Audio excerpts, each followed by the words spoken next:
Graça e paz, irmãos, tudo bem com vocês? Vamos estudar hoje Miqueias capítulo 4, uma reflexão breve. A mensagem é focada sobre aqueles que estão aprendendo sobre o deserto, coisas em relação ao deserto, ok? Vamos estudar somente o capítulo 4. Eu vou fazer uma leitura aqui, em certo ponto eu paro e explico. Mas nos últimos dias acontecerá que o monte da casa do Senhor será estabelecido no cimo dos montes e se elevará sobre os outeiros, e para ele afluirão os povos. Irão muitas nações e dirão: Vinde, subamos ao monte do Senhor e à casa do Deus de Jacó, para que nos ensine os seus caminhos e andemos pelas suas veredas, porque de Sião procederá a lei e a palavra do Senhor de Jerusalém. Ele julgará entre muitos povos e corrigirá nações poderosas e longínquas. Estes converterão as suas espadas em relhas de arados e as suas lanças em podadeiras. Uma nação não levantará espada contra outra nação, nem aprenderão mais a fazer a guerra. Aqui, 3 textos que daria para meditar uma porção de coisas. Primeira coisa que a gente pode ver aqui nesse texto: nações estão restando. Ainda que não fala nações restantes como outros profetas falam, aqui nações estão restando, estão subindo a uma casa de Deus, a um monte que está estabelecido no seu próprio lugar, em Jerusalém mesmo, e é uma casa que será edificada, e as nações estão indo lá aprender a palavra do Senhor, ou seja, nações restantes. Quando o Senhor fala que vai corrigir poderosas nações, essas poderosas nações que serão corrigidas são as nações que restarão. Elas serão corrigidas já dentro do deserto, para que elas tenham fé de que as coisas vão acontecer exatamente como a igreja estará ensinando para elas, e dentro do milênio elas serão corrigidas. Mas eu também acredito que esse texto aqui está falando de uma correção geral do Senhor, aqui ainda no nosso mundo, no sentido de dar castigo para elas. Eu entendo assim quando eu leio esse texto, eu tenho essa aparência. Aqui diz também que uma nação não levantará a espada contra outra nação. Eles não aprenderão mais a fazer a guerra, porque hoje as nações constantemente aprendem a fazer guerra.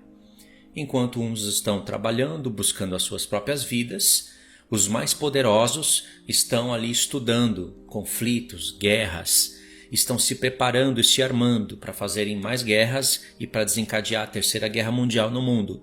Isso não será mais ensinado para as nações. E elas vão converter os seus instrumentos de plantação... elas vão converter os seus instrumentos de guerra em instrumentos de plantação. Talvez hoje você olhe para esse texto aqui, ele não faça muito sentido, porque as nações não fazem mais guerra com espada, com arco e com flecha, mas esse tipo de guerra voltará a acontecer. Porque a Terceira Guerra Mundial, ela não vai ter todo esse poder que você imagina que tem hoje na Terra. As nações não vão ter tanto armamento de guerra assim, tanto poder de energia. E por isso eu acredito que muitas nações vão usar instrumentos de guerra como era no passado. Aquele tipo de guerra medieval vai voltar a acontecer. Vocês que me acompanham, sabem do que eu estou falando. E é engraçado que esse texto aqui do verso 3, ele tem um contraste com Joel 3,10. Olha só o que diz: proclamai isto entre as nações. É Joel 3, verso 9. Proclamai isto entre as nações. Apregoai guerra santa e suscitai os valentes. Cheguem-se, subam todos os homens de guerra. Forjai espadas das vossas relhas de arado e lanças das vossas podadeiras. Diga ao fraco: eu sou forte. Apressai-vos e vinde todos povos em redor, e congregai-vos para ali, ó Senhor, faze descer os teus valentes. Ok, aqui está falando de uma batalha, é a batalha do Armagedon, e o ponto principal aqui é que Deus está convocando as pessoas para uma guerra santa, e está dizendo para pegar os seus instrumentos de plantação e converter eles em instrumentos de guerra.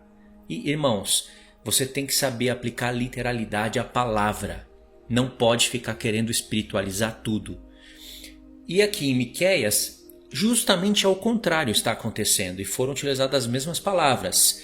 Uma nação não levantará a espada contra outra nação, nem aprenderão a fazer guerra. Antes, Eles converterão as suas espadas em relhas de arado e as suas lanças em podadeiras. E uma nação não se levantará contra outra nação.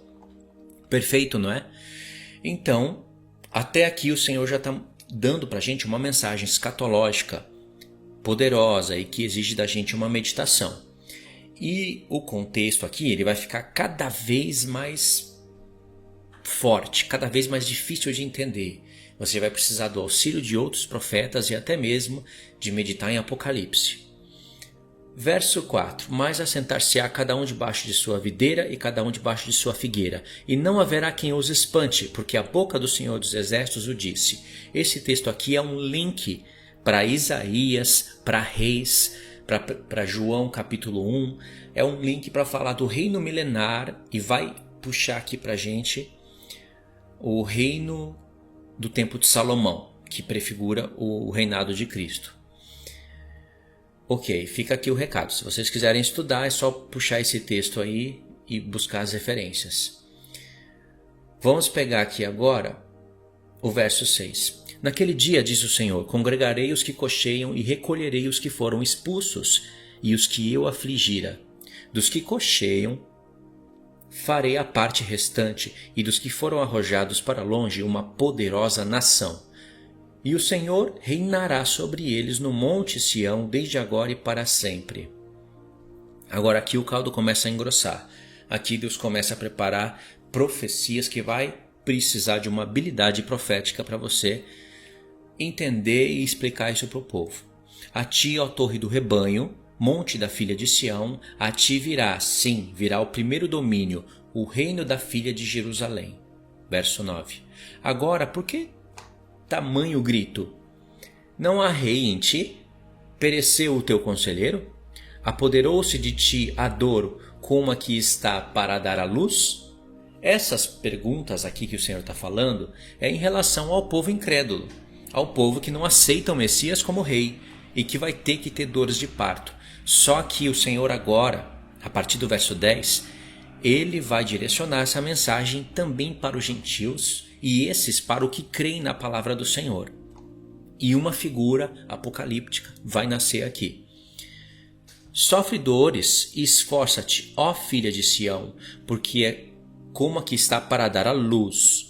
Porque agora sairás da cidade e habitarás no campo, e virás até a Babilônia. Ali, porém, serás libertada, ali remirá o Senhor das mãos dos teus inimigos. Aqui o Senhor não está falando só com a casa de Judá ou com Jerusalém. O Senhor está falando com quem vai ter dores de parto, e quem tem dores de parto é para gerar um filho. É uma figura aqui que já está nascendo. Apocalipse 12 está nascendo aqui. E olha só a dica. Sairás da cidade e habitarás no campo, e virás até a Babilônia. Já está dentro daquele perímetro de Isaías 27 que eu falei em vídeos que eu vou deixar para vocês na playlist. Se vocês já assistiram, é só seguir o raciocínio. Acham-se agora congregadas muitas nações contra ti, e dizem: seja profanada e veja os nossos olhos o seu desejo sobre Sião. Quem são essas muitas nações? A besta e os reis da terra, que vão cercar Jerusalém. Verso 12. Mas não sabem os pensamentos do Senhor, nem lhe entendem o plano que as ajuntou como feixes na eira. Levanta-te e debulha, ó filha de Sião, porque farei de ferro o teu chifre e de bronze as tuas unhas, e esmiuçarás a muitos povos, e o seu ganho será dedicado ao Senhor, e os seus bens ao Senhor de toda a terra. Aqui o Senhor está falando não só com o povo glorificado, que vai estar com o Senhor e vai detonar todos os reinos da terra e limpar toda a terra, toda a sujeira da terra para estabelecer o milênio.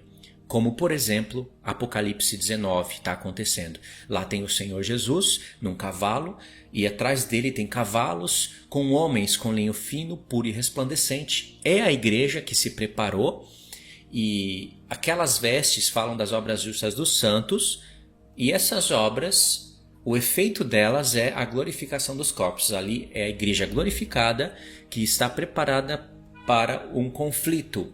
Você pode entender como uma continuação da Terceira Guerra Mundial ou você pode entender como a Quarta Guerra final. Depende do seu ponto de vista. A Terceira Guerra Mundial é Gog e Magog. Nós estamos falando de Gog e Magog, sim. Mas vai ter guerras no mundo antes disso. O Reino do Norte vai fazer guerra contra o Reino do Sul, e nação se levantará contra nação, reino contra reino. E essa terceira guerra que nós sabemos que vai acontecer, ela vai se estendendo. Ou você pode entender que aqui é o final dela, ou seja, Apocalipse 19 é o final da terceira guerra, onde Cristo vai intervir junto com a sua igreja, ou você pode entender como uma quarta guerra e guerra final. Então, aqui está falando não somente desse evento, mas também está falando dos judeus que acreditaram no Senhor e que abriram seus olhos e que realmente estão fazendo guerra com seus corpos literais. Aonde que nós aprendemos isso? Na soma dos profetas. Zacarias fala, Zacarias capítulo 12, que o Senhor vai abrir os olhos da casa de Judá, ou seja, estão fechados. Se o Senhor vai abrir é porque estão fechados. E se estão fechados, eles não enxergam o Senhor. Com os olhos abertos, eles reconhecem o Senhor. E diz que o Senhor vai dar poder para eles e eles vão consumir os povos ao redor. Não com os corpos glorificados, porque eles estão chorando amargamente como quem chora por um filho unigênito. Muitos deles estão acreditando porque estão vendo, mas como eles não estão com a marca da besta, e não podem estar mesmo, senão eles não receberiam o espírito de súplica e de graça, Deus está dando esse poder para eles. Porque, aliás, a promessa que Deus fez com Abraão, Isaque e Jacó é sem volta. Deus não volta à sua promessa. E Paulo está tratando disso em Romanos 11. Infelizmente, tem muitas pessoas que espiritualizam tudo e praticamente não explicam o capítulo 12 de Zacarias, né? Pega só onde dá para espiritualizar e fala que tudo é igreja. Outros, como por exemplo da linha pré, diz que tudo é Israel. Então, realmente é uma confusão, né? É um pensamento que ainda falta muita luz para eles conseguirem entender que Deus está tratando de dois planos, um literal e um espiritual. E Paulo está falando isso claramente para a gente em Romanos 9, 10 e principalmente no capítulo 11, com esse contexto aqui. Então, sim, levanta-te e debulha, ó filha de Sião, porque farei de ferro os teus chifres e de bronze as tuas unhas, e esmiuçarás a muitos povos. E o seu ganho será dedicado ao Senhor, e os seus bens ao Senhor de toda a terra. Não está falando que nós, os nossos ganhos, os nossos bens serão dedicados ao Senhor. Nós seremos do Senhor e herdaremos a terra para reinar. Aqui está falando muito mais do povo judeu. E olha a referência que o Senhor faz. Farei o teu chifre de ferro e as tuas unhas de bronze. Isso daqui é como se fosse uma vingança do Senhor em resposta àquele quarto animal, que tem dentes como de ferro, unhas como de bronze e esmiuça tudo que vem pela frente. É o Império Romano em sua própria época, e depois continua a Era do Ferro, continua as guerras durante as gerações. E esse quarto animal, ele vai pisoteando tudo e chega um tempo em que Deus permite que o Império Romano comece a massacrar os cristãos. Então aqui o Senhor está respondendo. Aqui agora as unhas de bronze é do povo e ao invés dos dentes de ferro fala chifres de ferro, né?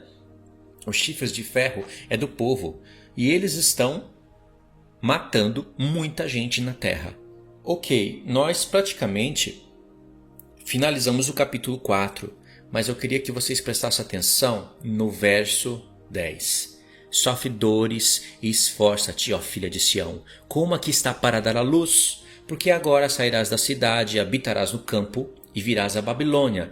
Ali, porém, serás libertada, ali te remirá o Senhor das mãos dos teus inimigos. No próximo capítulo, que é Miqueias capítulo 5, vai ser num próximo áudio, eu vou continuar aqui esse podcast, ok? Aqui eu expliquei o capítulo 4. A dica é que o Senhor está falando que o povo sairá da cidade e irá para o campo. É para se preparar para isso. E nós sabemos que o Senhor, ainda que ele dê um recado para o povo de Israel, na própria época de Miqueias, e ainda que ele fale para o povo de Israel, nós sabemos que as palavras do Senhor não ficam somente com Israel. Se você não é da linha pré, você então é muito sábio em compreender as profecias. A linha pré pega tudo que é horror, o que é terrível, o que é destruição e deixa lá para Israel. São antissemitas, sim. É povo duro de coração. E nós não podemos fazer isso. Dizem que Mateus 24 é somente para os judeus e que o arrebatamento que está acontecendo após a tribulação que Jesus mencionou em Mateus 24 é só de judeus eleitos, ou seja, é um povo de tamanha ignorância. E dizem que foi Jesus que falou lá na terra de Israel para os judeus. Então a gente teria que pegar por essa lei. Quando Jesus fala de dízimos, de ofertas, ele falou só para os fariseus. Quando Jesus fala, eu sou a videira e vós sois os ramos, e vocês vão produzir fruto, é só para judeus. Quando Jesus fala coisas bonitas, é só para judeus. Aliás, ele está falando em Jerusalém, em Israel, em Jerusalém e para judeus. Mas as coisas bonitas, esses bonitinhos querem pegar para si. Então é um povo duro de coração e porque também não consegue amolecer o seu coração porque não estuda os profetas. Você não seja assim. Nós não somos assim. Por isso que o Senhor abre a porta da revelação para a gente. Então, vamos seguir para o próximo capítulo, tá bom? Fiquem na paz. Deus abençoe.